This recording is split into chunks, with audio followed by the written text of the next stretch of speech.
Avec notre collègue Richard Ramos du MoDem. Mon introduction permanente, c'est on fait cette radio aujourd'hui d'abord parce qu'il n'y a pas de QAG, on est au chômage, et à la place de faire des questions au gouvernement, on fait des réponses du Parlement, et parce qu'il y a une réunion qui se déroule à l'Élysée, mais on pense que le pouvoir, il doit revenir bien davantage à l'Assemblée, que c'est à l'Assemblée de décider des contours de la majorité, et non pas au président de la République à les dessiner. Qu'est-ce que tu en penses ? Moi, je pense que c'est assez juste. D'abord, je pense qu'on a voté ici le fait qu'il n'y ait pas de cumul des mandats. Donc, le président Macron ne peut pas être en même temps Premier ministre.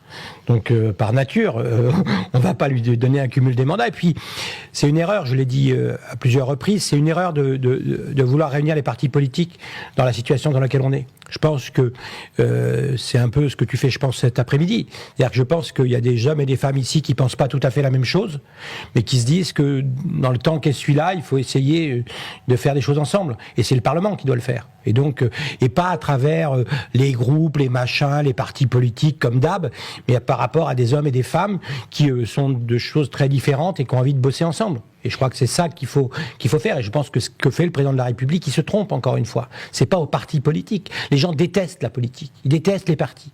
Et donc, mais par contre, contrairement à ce qu'on croit, les députés se font un peu moins engueuler que ce qu'on croit sur le terrain. Et donc, ça veut dire qu'il faut bien s'appuyer sur les gens qui se font... Il y en a qui sont un peu engueulés, mais et des fois à juste titre.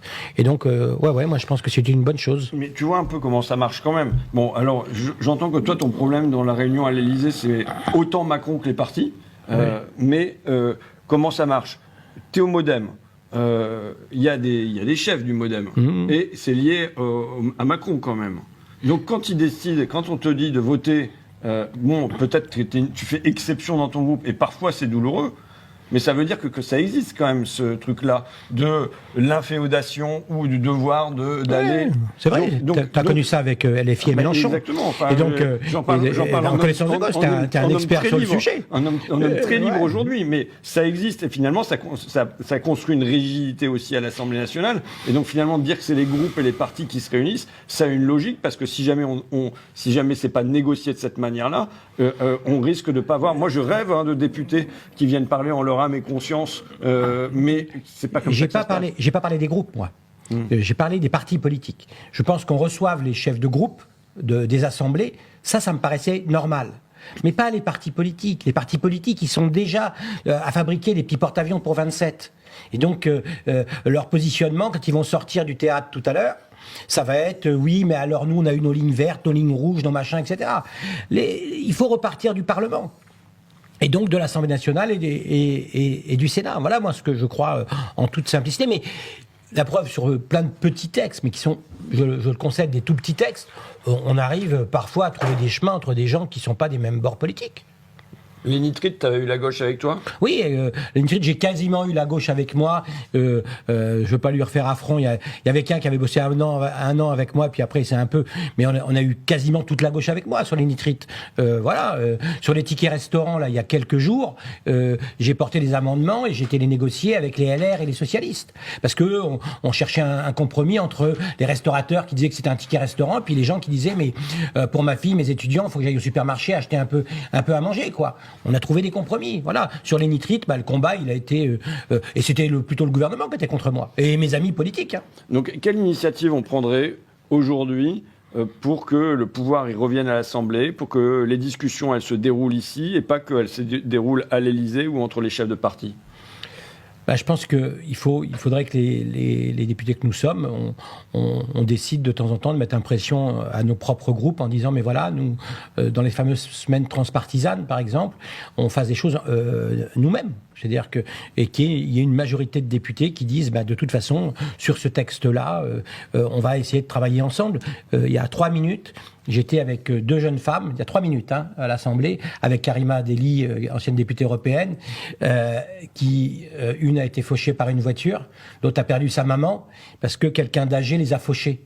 D'accord ? Et elle venait essayer de faire une proposition de loi pour le début de l'année.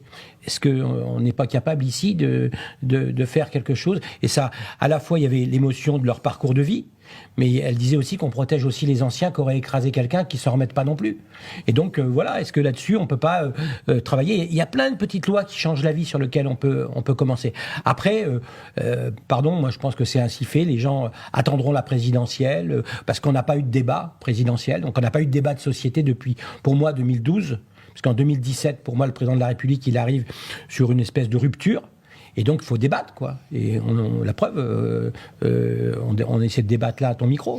Mais donc là, tu parles de petits textes, mais on peut ne pas en parler pas comme ça, parce que le sujet que tu abordes, en plus, c'est un sujet de grande gravité, a des conséquences tragiques sur la vie des gens. Mais on va voir des grandes questions à trancher rapidement. Je pense à deux questions. La première, c'est la crise fiscale. On a Bruno Le Maire et Emmanuel Macron, les Mozart de la finance, qui nous ont mis 1000 milliards de dettes en plus. On a un déficit public qui bat tous les records. Est-ce qu'on va chercher l'argent là où il se trouve? Est-ce qu'on fait le retour d'un impôt de solidarité sur la fortune? Est-ce qu'on taxe les dividendes, les super profits? Je pense que la première grande question, c'est celle du budget qui se pose à nous. Oui, mais tu vois, moi je suis assez à l'aise. Et pourtant, le MoDem, c'est plutôt on dit toujours le MoDem, c'est de la centre-droit, etc. Mais quelqu'un chez nous comme Jean-Paul Mattei, qui est notaire, MoDem, qui est à la commission des finances, il décrit ce que tu décris toi. Et il a échoué face à notre propre majorité. Et donc, on doit élargir la majorité. C'est-à-dire qu'on doit aller chercher, et peut-être que au MoDem, on trouvera des gens là sur ce sujet-là, les super profits. C'est en gros ce que défend Mattei depuis des années. Alors, il prêche aussi un peu dans le désert, alors peut-être moins fortement que ce que tu pourrais le vouloir ou d'autres, mais il y a bien forcément un moment où les très riches, il faut les faire payer, parce qu'il y en a qui crèvent de faim, quoi.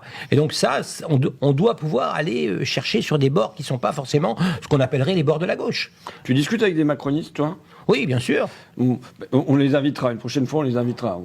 Il y a des choses qui sont plus compliquées à mettre en place que d'autres, mais on les invitera. Mais comment tu comprends qu'ils voient bien que leurs réformes fiscales ont conduit, et même le président de la République avait dit, finalement, la crise du déficit qu'on a, c'est une crise des recettes, et il était à Davos à ce moment-là, c'est 62 milliards d'euros de taxes en moins chaque année. Comment tu comprends qu'ils voient bien que ça produit ce déficit-là? Pourtant, ils ont sacralisé, ils se sont présentés comme les gens les plus sérieux de la Terre, qui luttaient contre les déficits et tout ça, que ça produit ça, et que pourtant, depuis 6 mois, ils refusent de remettre en cause ce qui était leur politique fiscale depuis 7 ans. Parce que déjà au Parlement, on le sait, c'est comme dans une foule. La foule, elle est plus forte que les individus eux-mêmes. Et donc il y a des gens qui sont des députés dans le socle macronien, qu'on peut dire comme ça, qui sont des braves personnes vraiment individuellement, mais repris dans ce collectif-là, elles se laissent embarquer par l'espèce de ce collectif-là. Et donc, je pense qu'il faut revenir au rôle du député dans sa personne. Et je pense que, voilà. Et puis derrière, on a un président de la République qui, je pense, c'est lui qui nomme le Premier ministre, qui lui-même nommera les ministres, qui a donné de temps en temps un là qui n'était pas le bon. Et donc, le deuxième thème, évidemment, tu me vois venir, c'est la question des retraites. Pour ce qu'elle a de conséquences sociales très concrètes, moi j'étais chez Auchan, puisqu'il y a des suppressions de postes chez Auchan, et c'est une personne qui m'explique comment elle met les paquets de lessive dans les rayons, comment là elle se prend, je crois, 13 mois de plus, alors qu'elle est déjà au bout du rouleau. Donc il y a une question sociale, mais il y a évidemment, sans doute de manière plus importante et plus urgente aussi, une question démocratique. Quelque chose qui est de l'ordre de la rupture démocratique, quand il y a eu la décision de faire cette réforme contre 80% des salariés, tous les syndicats unis, et vraisemblablement, on n'a pas eu l'occasion de le mesurer à ce moment-là, une majorité de députés à l'Assemblée nationale, mais aujourd'hui on en est sûr, une majorité de députés qui voterait l'abrogation de cette retraite à 64 ans. Comment on sort de cette impasse-là? C'est très très dur cette impasse. Moi, je suis très à l'aise parce que si on avait été au bout du texte, j'avais dit de façon publique que je voterais l'abrogation. Donc, je suis assez à l'aise. Mais la rupture démocratique, si on est sur une représentation, elle est aussi faite du Parlement de gens qui n'ont pas voté un certain nombre de choses. Et donc, je pense que c'est il faut faire attention. Soit on change complètement, j'ai envie de dire, de logiciel, et donc on a plus de référendums, on fait des votations, mais à partir du moment où l'Assemblée nationale vote un texte, l'Assemblée nationale est quand même, le représentant de l'expression, ça représente l'expression du peuple. Si, les Français avaient voulu que le nouveau Front populaire arrive au pouvoir et soit majoritaire, et donc on sait qu'il y aurait eu abrogation, ça aurait été pas à déjouer. Donc c'est pas rupture démocratique. Je trouve que c'est un peu fort, mais tu vois bien que c'était vécu comme ça, et que je pense que c'était l'une des causes de la défaite des macronistes dans les élections. Moi, je me demande même si les macronistes aujourd'hui, c'est la secte du temple solaire. Tu vois, t'as le gourou de l'Élysée qui dit on continue comme avant, et finalement ça contribue au suicide, mais même de tout le centre. Le bloc central libéral est en train de s'effondrer. Et je le dis presque avec, mon cœur n'est pas là, mais je le dis que dans quelque chose qui représente un équilibre de la démocratie, l'effondrement du bloc central libéral est aujourd'hui presque un souci. Ouais. Le temple solaire, je pense qu'il y a beaucoup de députés qui aujourd'hui croient plus en Macron. Je veux dire, Raël Macron, il peut leur demander d'aller se jeter dans la Seine, ils iront pas. Donc je pense que les choses sont en train d'évoluer. Puis en politique, il y a un temps pour tout. Je pense que le temps du moment, c'est le temps justement à mettre des gens différents autour de la table, à faire un certain nombre de choses en commun. Alors oui, sur la retraite, ce sera compliqué. D'ailleurs, tu le vois bien même à gauche. Tu as certains comme Monsieur Faure qui a l'air de dire on met ça de côté pour l'instant. D'autres qui ont l'air de dire, je pense à Nicolas Sansu, jamais c'est une ligne rouge.